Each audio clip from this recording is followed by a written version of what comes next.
altering the soil structure. They're also a threat to infrastructure due to their naturally brittle nature.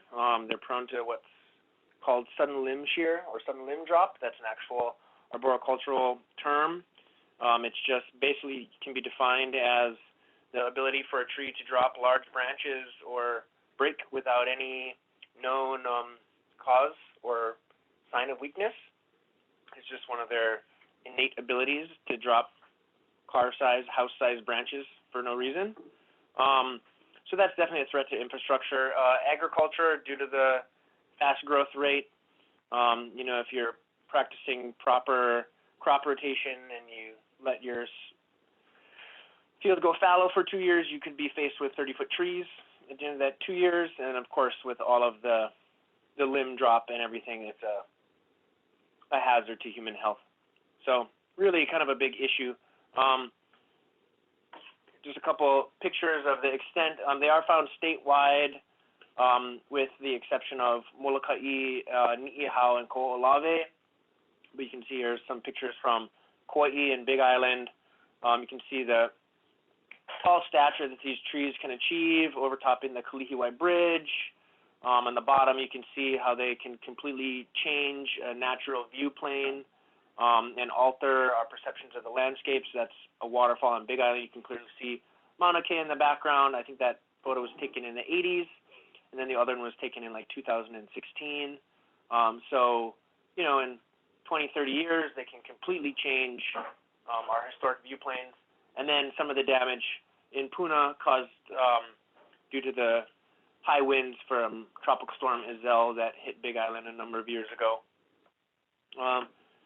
More specifically on Oahu, there's about 20,000 acres of what I would call heavily infested areas. That's areas that have, large portions of the areas dominated by conducive Albizia canopy. But in the watershed, they're still kind of incipient in the higher elevations, which is awesome to know because we know the introduction date was in 1917. So now we're 100 years later. We can see that it's taken these trees 100 years to get established in these upper watershed areas, despite the mass plantings in the lower areas. So even though they are mobile, it has taken them 10 decades to get up there. So with management and containment practices, I think we can get them out of our upper watersheds and set them back 100 years. So if it takes, well, I'll get into that a little bit. How did you make that map? I made this map by combing over aerial images over, it was like 10 years of, or no, it was like 2012,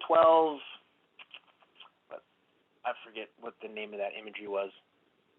Not Landsat, but whatever the WorldView 2 imagery, I think, from 2012, and I switched back between that imagery and then how Google Earth has the various kind of timelines you can switch back, all while mapping this on ArcGIS online. So I made that map by combing over Oahu, like area by area. When he was still his planner. Yeah, back in the good days. Back in the day. Yeah, so kind of moving more into the project itself. So it was funded through a HISC grant in part of the fiscal year 19. So we just wrapped this up this last October. The area is in Waiawa, which is located central Koolau, up above Pearl City, Waimano, Pacific Palisades area. It's about a 1,000-acre management unit.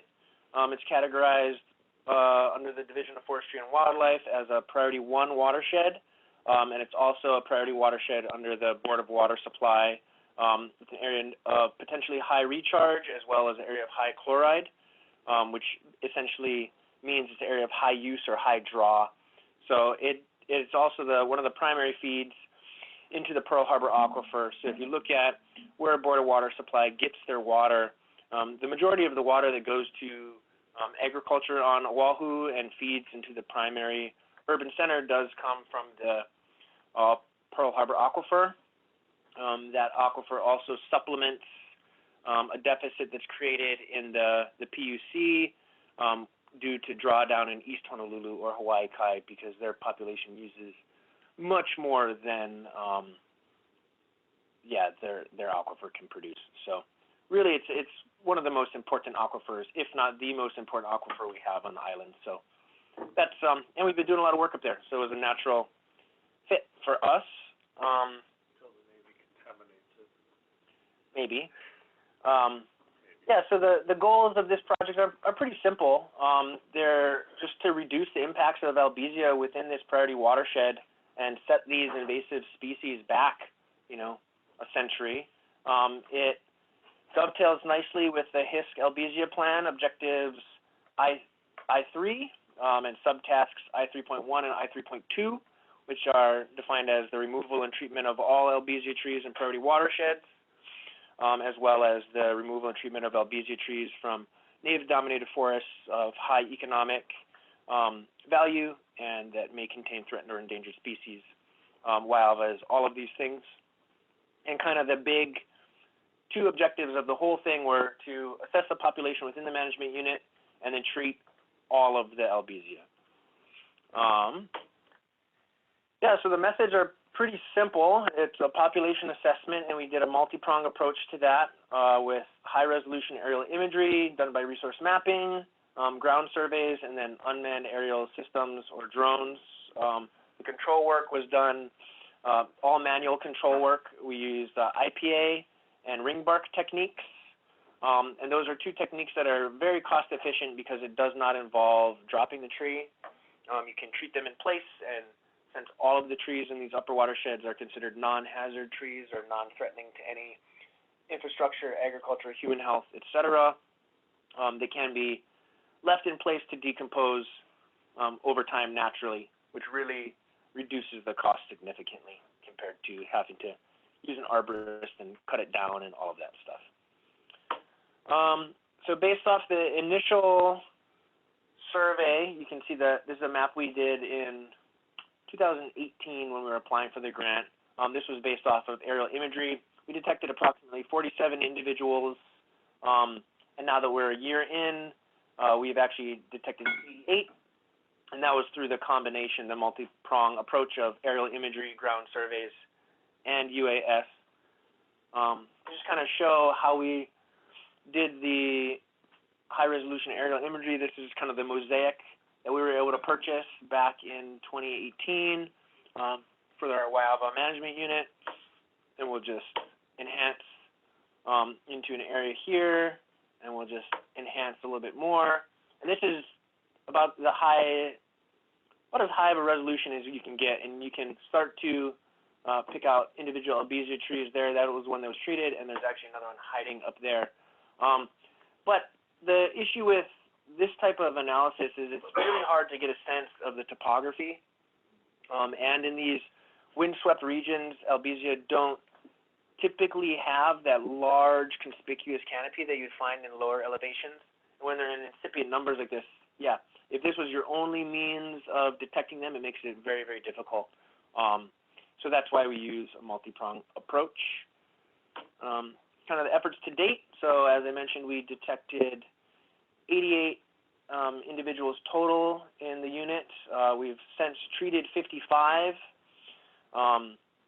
which encompasses a total of 71 acres, and we spent 485 hours on the project. So if you look at the map, you can see the majority of the population is clustered in the northern portion of the unit.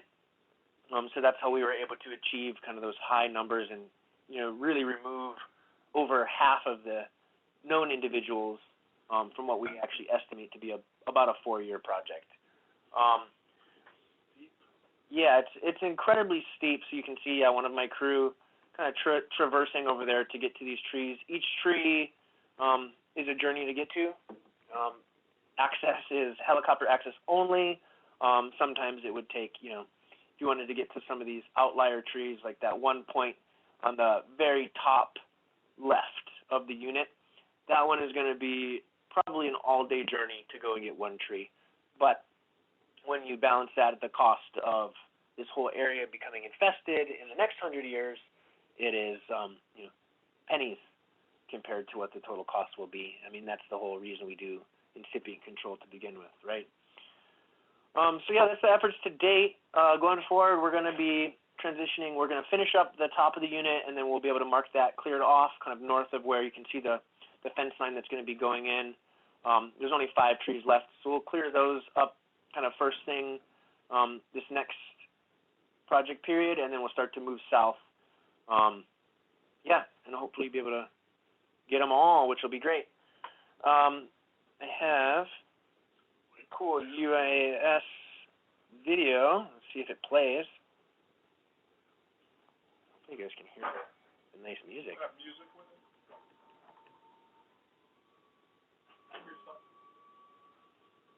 So this gives you a good sense of the topography up there. You can start to see some of the trees and the windswept nature of everything, and it should pop up with some little circles as they show up. Yeah, that's one. Josh Atwood actually took out that tree. And then there's another hiding one there at the bottom. And this was all done with our drone.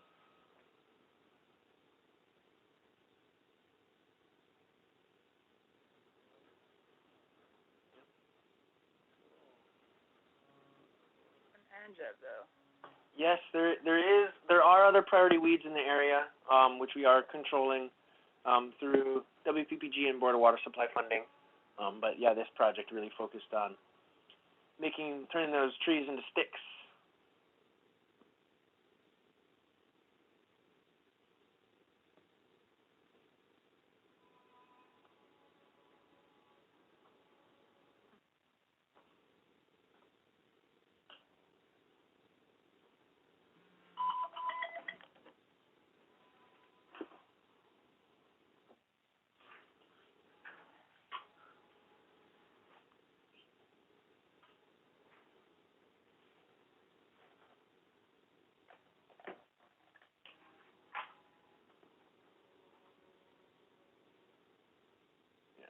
And that's just a taste.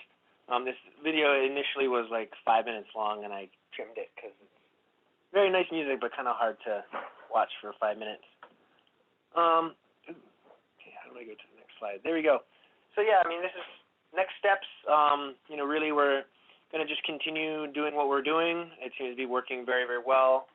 You can see that these trees that we have treated earlier in the year using IPA and milestone are completely defoliated, so there's really unlikely that there's going to be retreatment necessary, which is great. And yeah, like I mentioned, it's estimated to be about a 4-year project, so we're going to be getting into year 2, finishing up that higher population density in the north, and then moving into the more difficult regions where there's really not the infrastructure, there's not the landing zones. So we will have to be constructing some strategic landing areas, and then, yeah, the crew will have some long days of bushwhacking to go take out one tree, but the benefit is going to be great. And just to kind of leave you guys off, I have a bunch of pictures just to really show the scale and the scope of what we're up against. You can kind of see that's a very conspicuous one here, but there are other ones that are hiding. So if you're only using the aerial imagery or only using drones, it can be really, really hard to identify where the trees are. This is just a zoomed-in version of that one. So you can actually see this is 2 trees, and it's actually been treated. We ring barked this one. And ring barking is a really cool technique that I first learned about in Samoa. It's similar to girdling, but you basically peel the bark all the way down to the ground level. It takes about 6 months to a year for defoliation to occur. But the trees really don't come back, where we have seen some regrowth where if you just do a girdle, even if it's like a 2-foot girdle, some of the bigger trees in these wet areas will somehow survive it and just regrow over that large wound. But ring barking, they really don't come back, which is great. How'd you get to that one? Do you have to go down that ridge to the right and then traverse back left? Yes. Yep, exactly. So we would have... I think this is right below an LZ, so you can see a little grass spot there on that Koolau. So yeah, we would have traversed down the ridge and then cut over. some of the trees in Waiawa may require repelling. Yeah, but not this one? But not this one. No, you can get to this one, no problem. Yeah, here's another one. So up there, they do tend to cluster in the gulches currently. I think that has to do with where the seeds settle out, but it's also the areas where you're likely to get a little bit of disturbance. So the new seedlings can actually establish. Albizia really has a hard time establishing in intact canopy areas. It is sunlight dependent for germination.